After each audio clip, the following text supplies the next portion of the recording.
Hello, and welcome to episode 198 of Zilog and Moto. I'm your host Dave, and this is your mostly weekly-ish, anyway, periodically updating YouTube channel that is dedicated to chronicling the English language libraries of the Sega Master System, Genesis/Mega Drive, Sega CD, and 32X. Pretty much if you can play it in and around a Genesis, possibly with a region mod, and I can read what's on the screen, I'm going to try to collect a complete copy of it, not just to play, but also to show off here, showcasing the package and gameplay recorded on original hardware. The last time I reviewed this week's game, that caveat about including all English language titles for these consoles was important because that version of the game was not released in the United States. Of course, I'm talking about the Master System version of Pac-Mania, which I covered back in episode 96. That Master System port was released somewhere between April and July of 1991, depending on what online source you believe, and like Rampart was last week, it ended up being a complete PAL European exclusive, not even getting a Brazilian release. Not sure why Atari didn't feel like even licensing their tengen Master System titles to someone else to release in the region, but it definitely seems like a misstep, with as popular as the console was and still is there.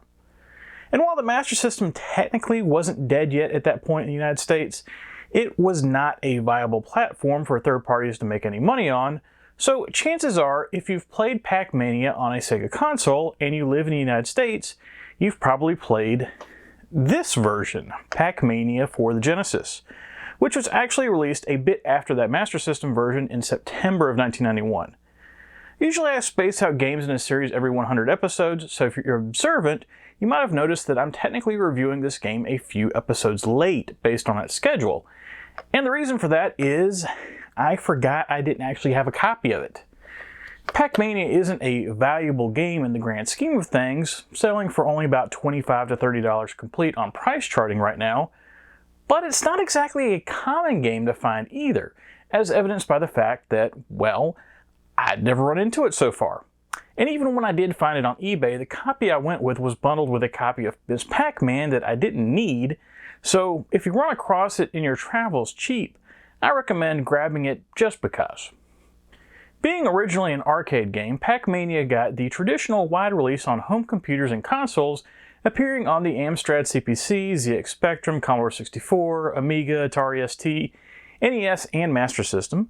But the Genesis version was unique, as it was the only version to appear on a 16-bit console, as the title was just a little bit early for the Super Nintendo, and of course the TurboGrafx 16/PC Engine almost always got left out of multi-platform releases. Now, there's a good chance that while you're probably familiar with Pac-Man, I mean, if you're not, I assume that you're watching this channel 100 years in the future and everyone I know is dead. Boy, that got dark. Anyway, Pac-Man, being an incredibly successful arcade machine for Namco, of course led to plenty of sequels and follow-ups trying to capitalize on the Pac-Man name, including the aforementioned Miss Pac-Man, Baby Pac-Man, and Pac-Land, which took Pac-Man out of the maze with side-scrolling action instead. However, in 1987, Namco decided to go back to Pac-Man's maze roots and created Pac-Mania, bringing Pac-Man into the third dimension. So was Tengen able to accurately portray the 4-year-old arcade game on 16-bit hardware? Or were they just out to make a quick buck and get by purely on name recognition? Well, we shall see, but first a look at the package. And this is my copy of Pac-Mania, as I said, fresh in from eBay just this last week. Well, sort of, anyway. I say that because, in this case, I might have pulled a slight fast one on this copy. One thing I didn't catch when I bought this was that on the spine, someone years and years ago had written in black Sharpie, Pac-Mania. Pretty redundant, and unfortunately, due to the texture that's on these clear outer covers, it had really worked its way into the actual plastic, to the point that the usual no-nonsense rubbing alcohol wouldn't touch it. So instead I stole the case from my extra copy of David Robinson's Supreme Court and swapped it out. Other than that, the inner cover is held up well, but there is a little bit of edge wear at the bottom, but you gotta be looking pretty close to see it. As far as the actual cover art goes, I like this a lot. Pac-Man, the original game, is of course a classic and influenced all sorts of other single-screen arcade games, but if I'm going to be honest, it's just not the most interesting game in the world. and part of that is due to the simplicity of what's going on. This artwork for Pac-Mania, however, takes that simple setup of Pac-Man versus the ghosts and makes it look really exciting, with Pac-Man front and center with a huge smile on his face, going for that large, shiny power pellet, all while the ghosts are trying to chase him down. And the traditional block yellow title that Tengen used on their Genesis titles works well here with the pellet in the middle, and I like how the title has that 3D depth to it if you get close, mirroring the 3D environment of Pac-Mania. This is one of those times when having the entire area of the cover to work with works really well, because if this was crammed into just a section of the cover, I don't think it would be nearly as impressive. Flipping over the rear cover, and we've seen this before. You may remember when I looked at previous Tengen titles like Hard Driving and Road Blasters, that Tengen had this format that they like to use on their games of a tagline at the top, and then 4 screenshots with some flavor text in the middle.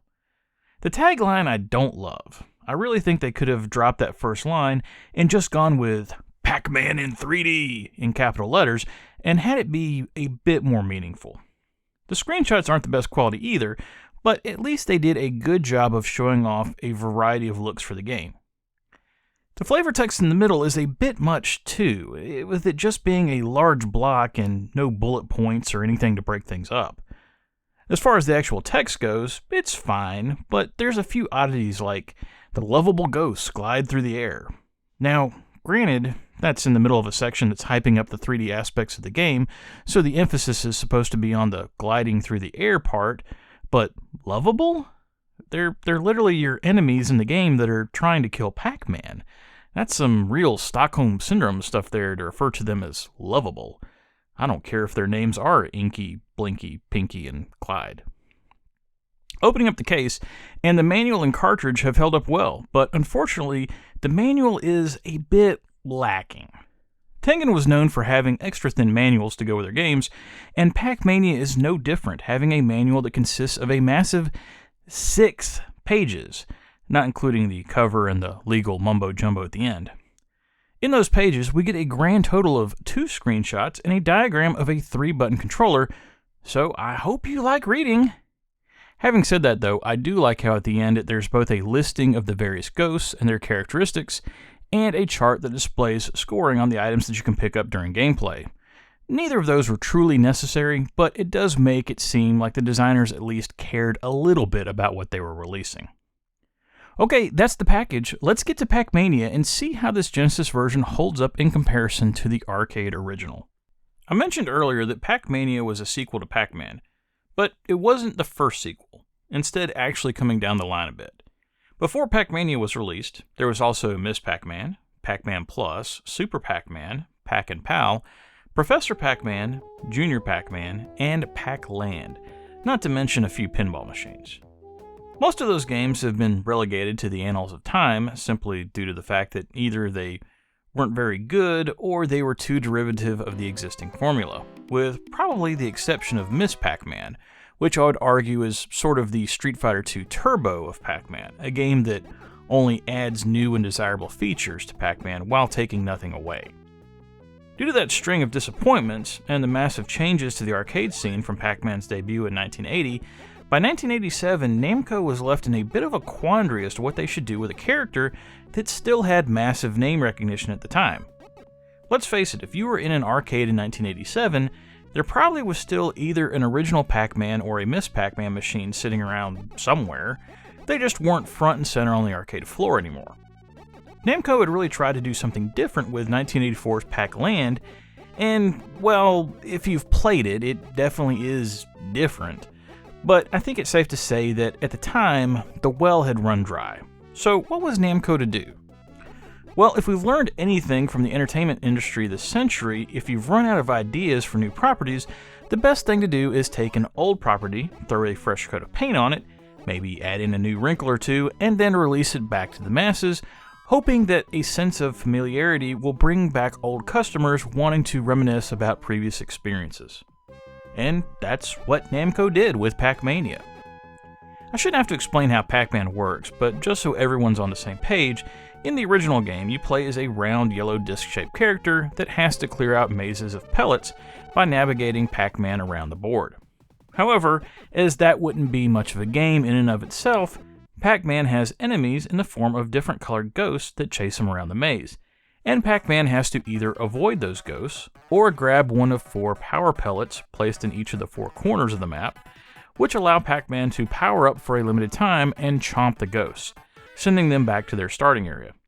And that was basically it. Rinse and repeat until you eventually die due to the speed of the game, or if you're one of the people that's just insanely good, make it to level 256, where the game force ends due to a programming bug, i.e., they never expected anyone to make it that far. One thing about the original Pac-Man and its similar follow-ups was that the gameplay area was pretty limited. With the advent of Miss Pac-Man, you at least had 4 different mazes to try to navigate your way through, and then by the time of Junior Pac-Man, Namco had graduated to mazes that didn't all exist on one screen, as the maze was made wider and allowed for horizontal scrolling. But even still with those changes, Pac-Man in any incarnation always felt extremely flat and one-dimensional. This isn't necessarily a bad thing, and definitely worked for the early 80s time period, but as the 80s had progressed, players wanted more immersive experiences that the advances in the arcade hardware were providing for other games. Simply put, players wanted more dimensions. Think about the difference between something like Kung Fu Master and Double Dragon. Kung Fu Master is a fun game, but the ability to move your characters all around the screen in Double Dragon versus just walking right up to them to attack was a game changer, and allowed for much deeper gameplay. Along those same lines, Namco decided, what if we take a game with a proven track record and add a 3D aspect to it to mix things up a bit, and boom, Pac-Mania was born. At its core, Pac-Mania is really just Pac-Man spun on its side. Your goal is the same as it ever was. Move Pac-Man around a rectangular maze and collect all of the pellets, including 4 power pellets, so that you can move on to the next level. However, in taking direct inspiration from Miss Pac-Man, now there are 4 different level designs, and each has its own theme. Blocktown, which has Pac-Man in a maze that appears to be built out of Legos. Pac-Man's Park, a very streamlined, arcadey backdrop. Sandbox Land, which are levels with an Egypt theme complete with pyramids. And finally, Jungle, the hardest layout of all the levels that appears to possibly have bamboo stalks in the background. Along with having a variety of locations and colorful variations to the levels, Namco has thrown in a few other wrinkles. First is that the game actually has a goal now. While it might not seem like it at first, the main game has a finite number of levels, at 19, rather than just repeating the same level over and over again until you die. I like this because if there's one thing I hate in a video game, it's playing something over and over again and never ever actually accomplishing anything. Granted, I'm sure it could be argued that you never actually accomplish anything by playing any video game, but to the people that say that, I just hope the nurse in your rest home doesn't abuse you too much. But definitely a little bit. Also, Pac-Man now has a new move in his arsenal, besides just moving in a straight line. I know, crazy concept, right? But seriously, now Pac-Man is taking advantage of the 3D aspect to the game and has the ability to jump in the air, potentially vaulting himself over the swarming ghosts. And along with the food bonuses you're probably familiar with in Pac-Man, there are also 2 potential power-ups that you can get as well, that either provide you with an additional power pellet that gives chomping ghosts a double point bonus, or a speed boost to help you keep your distance. Finally, the upgrades aren't limited to just the levels in Pac-Man. No longer are you having to deal with just 4 ghosts, now you're also having to deal with Sue, who first appeared in Miss Pac-Man, and also new ghosts Funky and Spunky, who can knock you out of the air, making you have to really pay attention about who you're trying to jump over. The levels are a bit larger, making the additional ghosts make sense in proportion, but there's still times where having to avoid 7 ghosts instead of 4 can get a bit crazy. Everything I've discussed so far is just Pac-Mania in general, but what about Pac-Mania for the Genesis, specifically, since that's what this video is about? How good a job was Tengen able to do porting a game to Sega's 16-bit hardware that had come out 4 years before? Well, to start out with, from a pure content perspective, I'd say everything is here. Just like in the arcades, you can choose from a few levels to start out on, with the more difficult starting levels being worth a point bonus.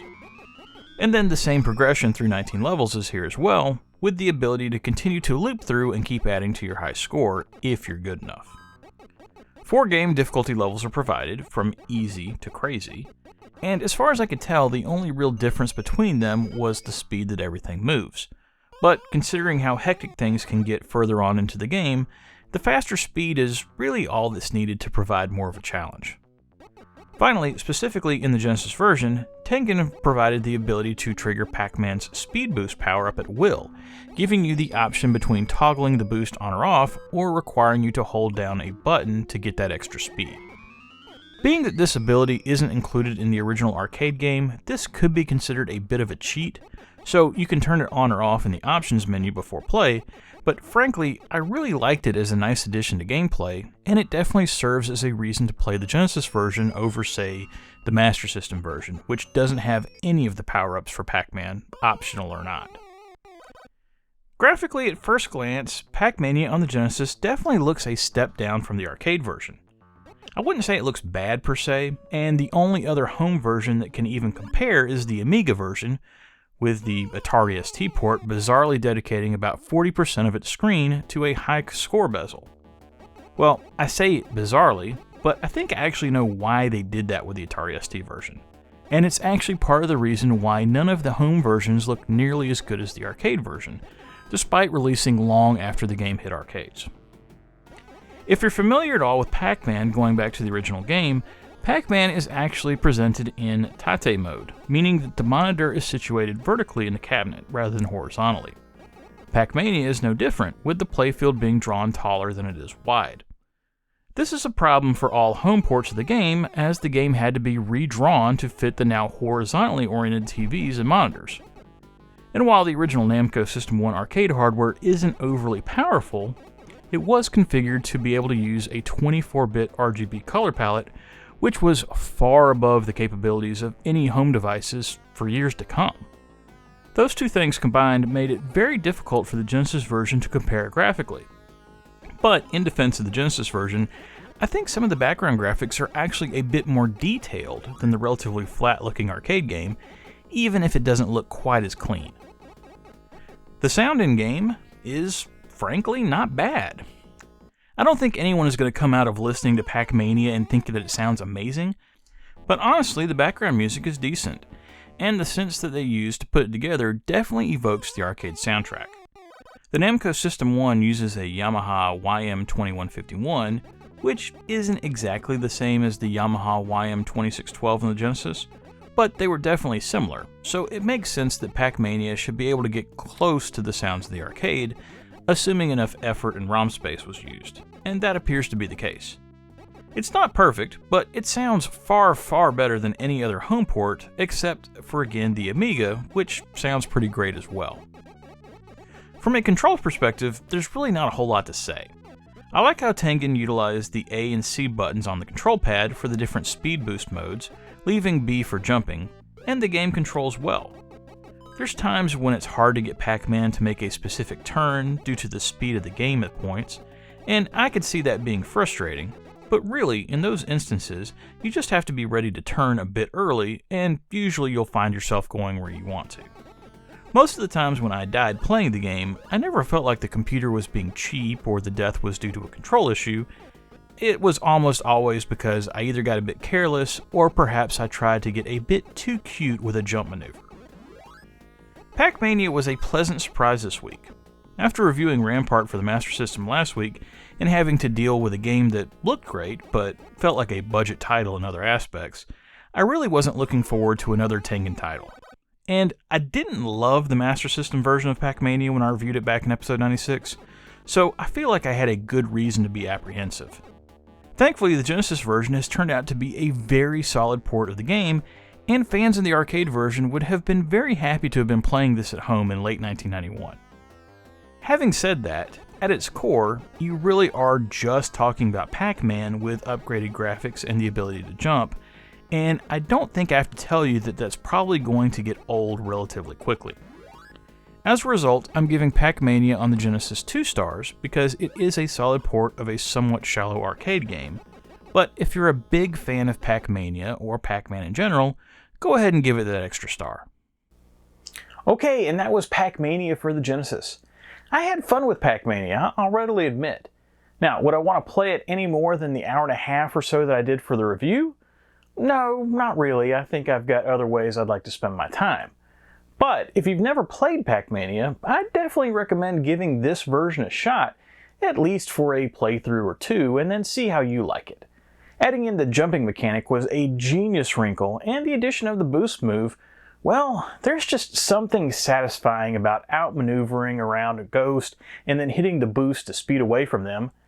And then, of course, running into a ghost that popped up out of nowhere because you weren't paying attention and boosted too much. Yeah, that might have happened to me a few times. Anyway, next time on Zilog and Moto, well, I tried to get Winter Olympic Games in for the Master System.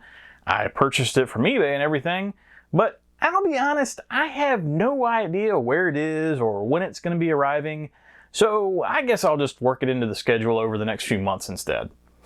However, I think it's time to get back to the multimedia powerhouse, and of course I'm referring to the Sega CD.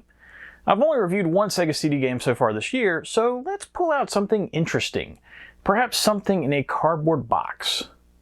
And I haven't chosen yet, so don't try to figure it out because I haven't either. Well, that's it for Zilog and Moto episode 198. If you liked what you saw here and would like to see more, please think about liking and subscribing if you are so inclined, as it will help more people see these videos. But most importantly, whatever you like to play, have fun and be excellent to each other. Later.